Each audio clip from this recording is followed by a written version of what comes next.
E a China não vai gostar muito dessa ideia, né? Talvez. A China, acho que ela não vai estar nem aí pro que você fizer, viu? Não, eu sei. Mas na China eles não desrespeitam muito a propriedade intelectual. Será que esse token consegue ser útil num ambiente chinês, por exemplo? Não, é o seguinte, ó, calma.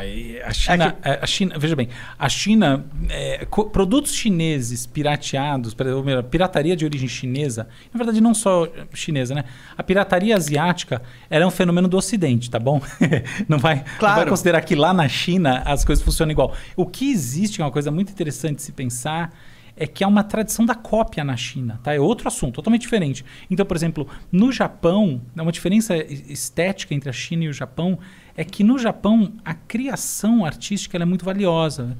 Enquanto na China a capacidade de você fazer uma cópia perfeita tem valor intrínseco. Então existe mesmo uma tradição disso. Se você conseguir ser um bom copista, é considerado assim algo muito elevado. E o que eu acho que é muito legal, tá? Porque eu acho que é muito difícil você copiar. Vai lá copiar a Mona Lisa idêntica pra você ver. É difícil. Difícil. Total.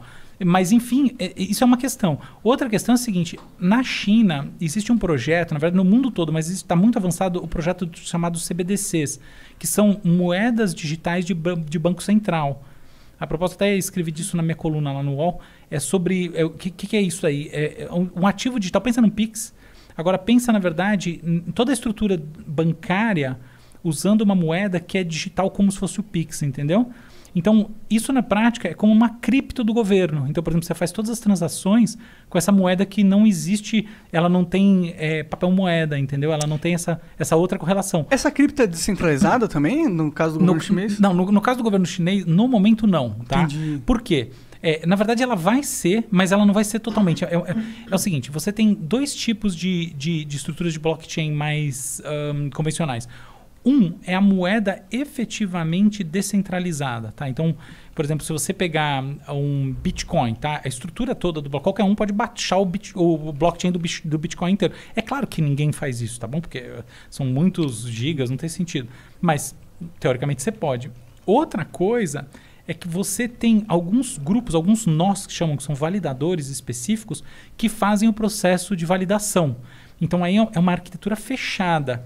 A moeda de Banco Central, o CBDC chinês, ele vai ser com essa característica. Então, ele não é uma moeda totalmente descentralizada, mas ele tem nós. É como, por exemplo, a Libra do Facebook, ou na verdade o Libra do Facebook, que é essa moeda que não saiu, mas uma hora vai acabar saindo, que tem como nós algumas... Na época em que ela estava realmente em alta, tinha PayPal, tinha... Enfim, os nós ou validadores eram empresas que pagavam 10 milhões de dólares para ter esse poder de fazer isso, de fazer essa validação. Por quê? Porque na validação elas cobram taxa. Uhum. Então, na verdade, é uma transação econômica. Entendi. Mas voltando àquela questão da China, o que acontece? A China, sim, não sei se foi o que você mirou, mas você acertou uma coisa muito importante, que a China, de fato, tem uma resistência muito grande a cripto no momento, tanto que as operações de cripto estão bastante prejudicadas na China por causa dessa competição com a própria moeda estatal que na verdade, no certo sentido, ela já foi lançada, mas ela só não teve um rollout suficientemente forte. Porque eles estão com medo que essa vá ser a cripto que bombe lá e eles estão investindo numa cripto que não vai bombar tanto. É isso? Eu diria que é o contrário, tá? O tipo cripto deles sempre vai bombar totalmente. É só que eles querem que seja 100% e não 99,9%, entendeu? Entendi. Eles não querem nenhum tipo de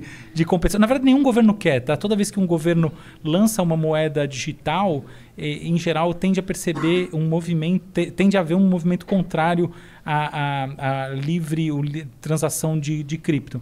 Então, por exemplo, se a gente for ver, até não precisa nem chegar tão longe, mas por que o mercado de cripto decresceu muito no mundo? Por causa do aumento das restrições nos Estados Unidos. Por quê? Um dos gatilhos foi a percepção de que as pessoas transacionando nesses mercados de moeda independentes, né, elas acabam, em última análise, participando menos da economia fiduciária, da economia do dinheiro, e com isso, no limite, acabam enfraquecendo um pouco o poder do Banco Central, do Fed, no caso dos Estados Unidos, de controlar a economia. Mas foi para isso que ele foi criado, né? Oi? O Bitcoin não foi criado meio que para isso?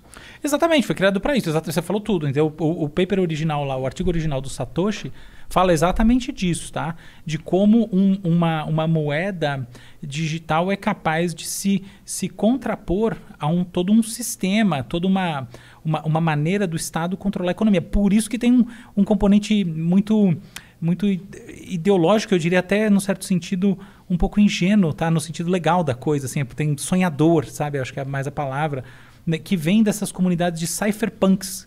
Engraçado esse nome, né? Cypherpunks não é cyberpunk, tá? Não tem quase nada a ver. Cypherpunks são pessoas ligadas a cypher, que é códigos, são quebradores de código. São pessoas que são hackers e são pessoas, sobretudo, muito ligadas à criptografia. Então, meu sócio lá na WeMind, o Oda, por exemplo, ele é um gênio da criptografia, assim, um gênio absoluto. Ele gosta, ele tem esse hobby. Lá, 20 anos atrás, ele já tinha. E por causa dele eu conheci pessoas que têm isso. Então elas são matemáticos, muitas vezes físicos, etc. Tal. Gente ligada a como é que você gera códigos e como é que você quebra códigos. E, enfim, não necessariamente de maneira ilegal, não tem nada a ver, tá? Sim. Mas é uma comunidade que sonha muito, acredita muito nessas alternativas à economia tradicional. Eu gosto dessa ideia também. Eu gosto, acho bonita, mas eu sou... Você é descrente. Eu vim para um mundo inoculado com um ceticismo brutal, tá? Então, nem por um minuto... quando o Bitcoin é $60 mil agora, eu posso dizer que ele é um bom investimento especulativo. Nada além disso, tá? Eu confesso que eu fico com medo também. Mas por que você é pessimista nesse sentido? Você acha que os governos eles nunca vão ceder esse poder e se tiver que ser na força, eles vão fazer algo à força no futuro? Exatamente. Você falou tudo, Monark. Exata e puramente isso, tá bom? Porque tem uma questão de fundo e eu tô torcendo pro Luciano, o CEO do Rizon, não ouvir esse podcast. Mas tem uma questão que é a seguinte. No limite, a possibilidade de evasão fiscal é maior quando você está trabalhando com cripto, tá? Então, não está no melhor interesse do Estado que existam várias moedas autônomas. Esse é o grande ponto. Essa é a primeira coisa. A segunda questão é a seguinte. Boa parte das transações são transações internacionais. E, por exemplo, existe todo um protocolo de transações internacionais, por exemplo, que é o SWIFT, tá? Que é de fazer... Que é tipo TED. Tô ligado. Você já viu? Você já fez? Você já mandou dinheiro pros outros? Não, mas quando no YouTube, quando você tem que resgatar o dinheiro que eles mandam pra você, tem que ter o código SWIFT. Então você já viu o tamanho da quantidade de imposto? Não, é um absurdo. E o câmbio, eles metem uma faca também. Exatamente. A graça da brincadeira, né? Onde que o banco ganha? Até... Banco, se vocês estiverem me ouvindo, não cancelem nossos contratos. Mas a verdade é a verdade, né? Boa parte da jogada está no câmbio, tá? Os câmbios são extremamente desfavoráveis e tal. Então, o que acontece? Quando você tem essa possibilidade de fazer transações transnacionais com uma moeda de conversão imediata, de uso universal, você quebra um pouco com esse tipo de sistema que assim, a gente fala, pô, então, ótimo, né? Quebra uma coisa que ela própria nos quebra. Isso é verdade por um lado, mas quando você olha por um outro ângulo, não é só assim, tá? Então, por exemplo, pensa num país que está... num governo que adotou políticas que são muito ruins para a sua própria população. E, em função disso, está sendo sufocado por medidas retaliatórias de caráter internacional e tal, entende? Estruturas como essa permitem evasão de divisas e aí quebram com embargos e com outras medidas de sentido geopolítico que muitas vezes são negativas, a maior parte das vezes elas são negativas e ponto final, mas outras vezes não, outras vezes são importantes mesmo, tá? Então como é que vocês sufocam um país que está Coreia do Norte. Oprimindo sua população? Uma das maneiras mais eficientes hoje em dia, talvez, na verdade a mais eficiente é o embargo econômico. Agora, se você tem essa possibilidade de fazer a transação através de cripto no mundo inteiro, aí você quebrou com o embargo. Então, na verdade, não é um jogo tão trivial, bem contra o mal, qualquer bobagem dessa. É o jogo mais importante de escala de poder, né? É quem está dominando o mundo. Só que eu não gosto muito dos caras que estão dominando atualmente. Eu prefiro o time Bitcoin, na real. Tá ligado? E eu entendo, eles vão usar a força caso eles tipo sejam... Silk Road? O Silk Road é um negócio da China, né? Não. Tá. Não esse Silk Road. Eu lembrei o Silk Road. Entendeu? Onde compra drogas e outras coisas. Entendeu? Não sempre, tá bom? Então, não sempre. Mas essas coisas vão sempre existir, né? Sim, mas é óbvio que cripto ajuda esse tipo de mercado negro. Assim. Tem um lado bom, tem um lado ruim. Sim. Como quase tudo, tá bom? Tem coisas que só tem lado ruim. Que só tem lado bom ainda não vi. Sim.